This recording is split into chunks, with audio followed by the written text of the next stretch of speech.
Hello, future millionaires, and welcome back to the Get Rich Slow podcasts. We are your hosts, Adrian Shermer, Rob Delavan, and Lance Johnson. Good morning, gentlemen. Good morning. Good morning, everybody. You can find us online at Apple Podcasts, Spotify, Audible, Amazon Music, YouTube, Stitcher, and other streaming platforms. So feel free to use the one that you like the most, or check us out on YouTube if you want to see our smiling faces. Today, we are entering episode 2 of 3 on Thea Ranney and her business, Thea's Organizing Services. Morning, Thea. How you doing? I'm doing great. How are you guys doing? Very good. Thanks for joining us again. Yes. Thank you. My pleasure. So Thea's Organizing Services is an organizing business. There's many facets to what tier or level that can be in your life. We're going to get to know a little more about her business and what sets her apart in the market. And for those who are on the video, we get some great visual aids sometimes. We're going to try to add some of this stuff in the show notes as well as we continue to hone up our podcast as a whole. But Thea, this before and after just speaks volumes. It's a garage for those just listening, but it's the classic garage full with, piles of boxes. This has happened to me before too. You get a little bit of a mess and then you're like, I have nowhere to put something. So you just start stacking it. And then one day you open your garage. The door going into the house. I mean, you don't even want to open your garage door. You don't want your neighbors to see this. It's like, where's Waldo? Yeah.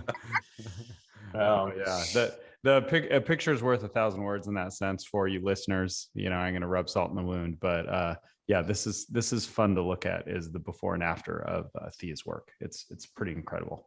Some of these on your social media too, Thea, if someone wants to just all of them check out this picture. So check the show notes. You'll get a link to Thea's. If we have permission from our clients, they are on social media, most definitely. Awesome. The Organized Mind, such a good book.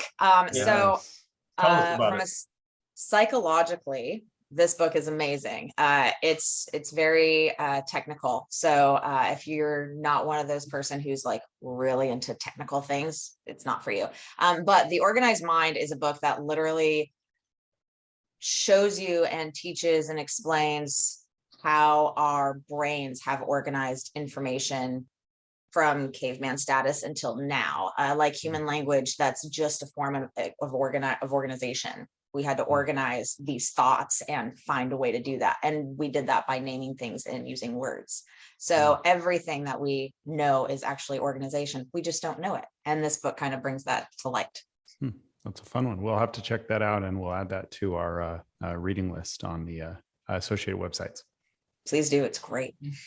All right, let me kick this off. So what's the number one question you get asked by your clients? Where do I start? How do I start? There's so much stuff. I don't know where to start. And then I come in and we just start and we're like, how do you do that? So not everyone needs. I've seen that picture. Yeah, not I don't things know. can be overwhelming. It's real, especially when it's your own stuff. That's no joke. It is even my own stuff. When we were moving, I'm like, oh my God, let's just hire an organizer because I don't want to deal with it. And it's one of those things, even for us dealing with our own stuff, it sucks, you guys. It's real. And so if you're working on your own and you're doing your project, the way to answer this question, how do I start? Start. That's all you have to do. There's no wrong way to do anything in regards to organizing. There's just not. Stay in one room. Do not be like, oh, I'm going to do the whole main floor. No, that's my job. Your job is to stay in one room. Do the things that are in this room. Always start with removing all of your trash first. That is the biggest hindrance, the biggest thing that's going to be in your way. After you remove all of your visual trash, throw some boxes together, some large boxes, and start sorting things. Clothes with clothes, purses with purses, whatever space that you're organizing, right? All of your glasses together, all your plates together. Start organizing, sorting your things, and then work through a purging phase. If you're trying to do trash, sorting, and purging at once, which is what most people do, that's where the serious overwhelm factor comes in. And that's when everybody stops. And that's when you get like the garage that we just ended up seeing. And by the way, the biggest factor of it's not running out of places to put things and you're just setting it down. It's you're looking for something you have made inaccessible to you and you're pulling everything out in front of it. And as soon as you see the thing you need, you grab it and you go without putting any of that stuff back. That's the biggest cause. You know, Oh, I Of feel serious personally go, attacked go by back that. to Rob, go back to that the visual of the Oh, garage. yes. Okay. You know, one There we thing go. my wife got on is actually is pretty funny is I told my wife about your services when you joined BNI, and then we started watching some of those shows of organizing.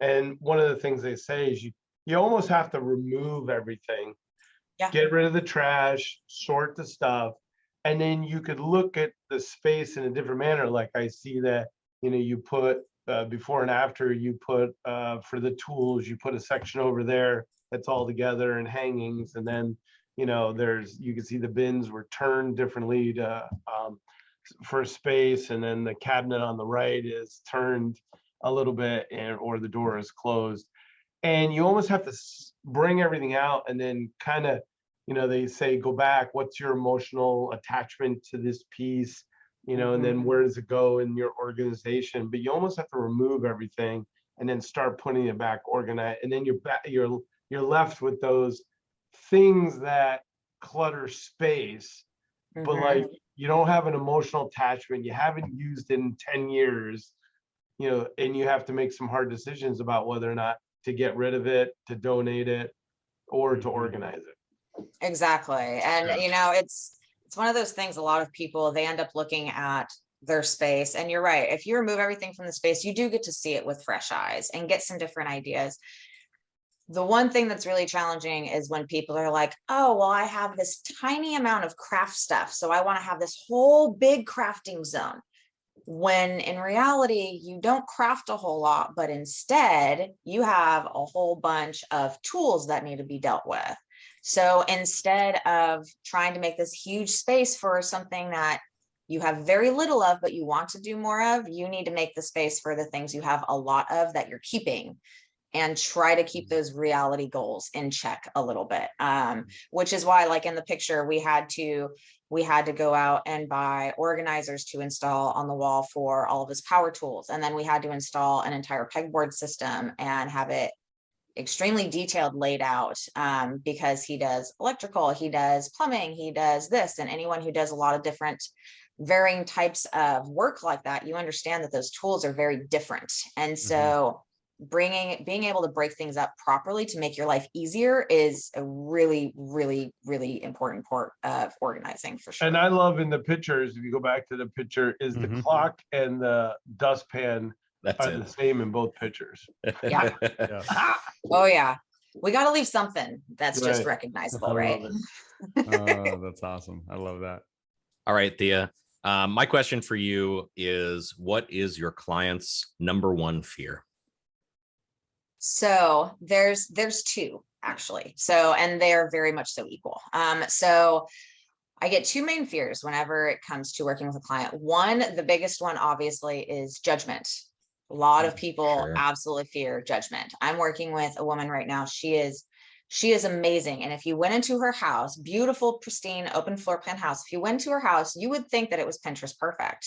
Because if you don't dive into the cabinets or the drawers or anything, that's what it looks like. It's very minimalistic, almost like a stage type of feel. Beautiful house. And we're going through yesterday doing some of her purging, and obviously there's not piles of things anywhere or anything like that, but we're going through cabinets, pulling things out. And I'm like, okay, do you want to keep this? And she's like, yes. Does that make me a hoarder? No, it doesn't. Not in any way, shape, or form. So there's a big stigma of like hiring an organizer and it being just this big judgmental thing. It's not. I've literally seen houses from the outside splitting at the seam work because they're so full of things. Like, you can't show me anything that would make me judge you. So that's a big one. The other one I hear a lot is, I don't want you to make me get rid of my stuff. That's fine. That's not my job. My job is not to make you get rid of your stuff. My job is to organize the stuff that's important to you, that you want to keep, and have it actually feel important to you. It's kind of, I relate it to kind of like kids' rooms, right? You go in there, all their stuff is on their floor. Something that they got that's extremely important to them is on their floor, under their bed, under shoes, and muddy shoes at that, and all the things. And you go in there and you're like, well, we need to get rid of this. Obviously, it's not important to you. It's the same kind of concept, but what we do is we make sure to take that thing that's been on the floor and been tarnished that you want to keep, and we make sure that it's actually important to you, and we keep it up to where it can be taken care of. Hmm. Is there ever a situation where, like, like in some of the houses that are being built, they're so economized, there's like no storage, and like, it's like you accumulate all this stuff over time. Like, it's always amazing. When I was in college, I'd go with 1 carload, and at the end of the college year, I have 3.5 carloads, because every time my parents came, every time I came back, and then you're like, holy crap, how do I get all this stuff home now? Or I'd have to actually rent the storage, because I know it'd be back in college. So over the 3 months. Oh yeah. And there's like houses like as I don't want to say as big as my house is. When we moved in, it had no storage. And then I did a remodel to the house that created some storage space for us to store Christmas stuff, Halloween stuff, kid stuff. Oh yeah. And that's a Can you big talk about that? portion. Yeah, that's a big part of things as well. Especially, I mean, obviously, we start going into houses that are, 100 years old. Back then, we didn't have a lot of stuff. So there's zero storage in all of those types of houses. And, the fact of the matter is you can always embellish the lack of storage there is. Always. There's always going to be another way. The problem is that normally when we go into a house, or we're moving into a small apartment, which is another huge storage issue, right? We look at a closet that is a coat closet that has 1 bar and 1 shelf, and we're like, okay, so what can I do to make that work? I might be able to just put like a shoe rack at the bottom or something, and that might help a little bit. If you guys have 5 people in your house and all of your coat closets are supposed to be stored in this space, 1 rod isn't going to be enough. Let's raise it and install another one down below. So now you have 2 racks to be able to hang all of your jackets and your coats in. It's about repurposing the spaces that you already currently have for organizing and for storage. You have to repurpose them. We've had some clients where we've brought in construction crews before and built closets. We've built pantries before. Whatever that needs to be done to emphasize and embellish the storage that's already there, we'll do 1,000%. Yeah. And there's a creativity to that. And obviously, Thea, you have it. And it comes from, you do something 1,000 times, you usually get pretty good at it. But I tell everyone I have great spatial awareness. And that's kind of the best way that I can put that. Absolutely. How are your Tetris skills? I am a Tetris god. It's going to get tattooed on me. I haven't decided where, I haven't decided how it's going to look yet, but I am absolutely getting Tetris God with Tetris tattooed on me somewhere. It's going to be a thing. It's going to be great. I love it. I think this is so important. And there's a huge mental health factor here. I read this article to tie these things together. I read this article about how if you have a traumatic event, like you get in a car crash or something, or someone passes away, people who played Tetris within the 24 hours after had a better mental organizing. Basically, it helped their mind do this. So when you talk about these fears, it's kind of to overcome the initial fear, the shame and everything that comes along with having a messy space like this. But then the joy that seems to follow for your clients, I think is fantastic. So do you get that other side of it too, the fear and then the Oh yeah, I call it mental joy, freedom and clarity, and that's exactly what it is. And a lot of people, they're like, oh God, I'm just not the person who can be Pinterest perfect. Good. Most people aren't. Don't be Pinterest perfect. It's like living in a staged house. It is unbelievably difficult, especially if you have children. You can still be organized and have chaos around you and all of the things, but it's how our brains internalize that organization. Everybody is different. Every person functions differently inside and outside of their home. The trick is to start making how you function start working for you. That is the biggest trick by far. And it's just taking a look at your positive habits and embellishing them. Same with your space. Brilliant. Okay. So Thea, for networking and growing your business, what do you do and how do you do it? Drop it on us. I am very loud and obnoxious. I consider that to be a very good thing. And my biggest goal on networking, honestly, and growing my business is to find people that are loud and obnoxious. So I mean, 2020 hit, right? And what all did we have to do I had nothing to do because I'm a service business. So I did nothing but network and talk with people. And there's a difference between just talking with people, meeting them one time, getting names. Oh, what do you do? How's that? That's nice. But then you never hear from them again. That is not networking. In my opinion, it's not. I've met with all kinds of people like that, and I can't tell you a single one of their names. The way that I network is I create friends as much as possible. I don't want to meet you once. I want to meet you twice. And if we can meet one of those times over a drink, awesome. That's how I'm going to get to know you really well and see who I can actually really push you to, because energy is everything. So getting to know people how they really, really are, for me, is super important. BNI has been huge, absolutely huge. I absolutely love our BNI chapter because we're all loud and obnoxious, and I love that. And I think that's an extremely positive thing. We Take have offense. our moments, huh? But yeah, just being able to build friendships with other business owners is the biggest thing in the world. And that's how we grow our business and have grown our business. It's how I get phone calls from all different types of people saying, oh, this realtor referred me to you. Yeah. Never heard of them. Awesome. Let's keep going. And Let's so, keep and going.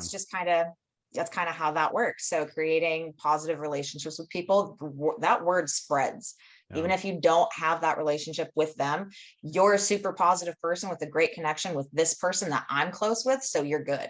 And that's kind of how that spectrum of the world works. Right. That the transition of rapport from, one person to the other. It's like it's like the piece of tape that you can't get off your finger, and all of a sudden, the next person has it, right?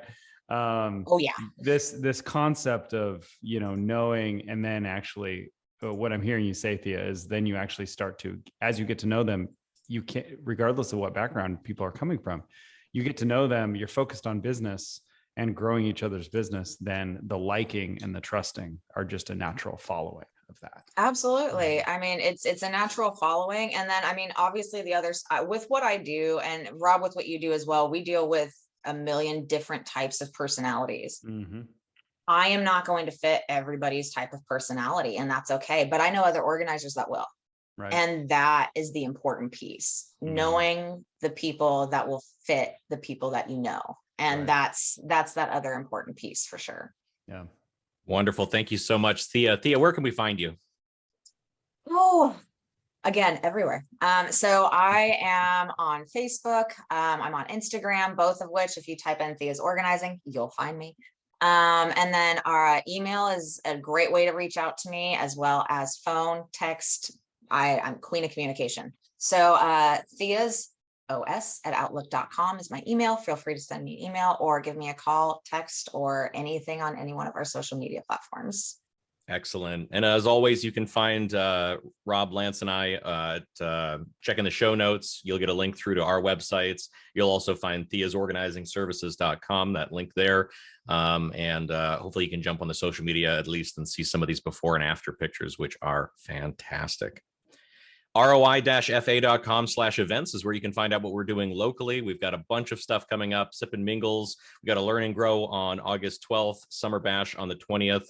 And there's some photos with Santa a little later on November 12th. And Thea, thank you again for being here with us to explore what it means to run a business like yours. I hope that our listeners have gained some valuable information. I know I certainly have learned a lot about what you actually do and what kind of impact it has on folks' lives.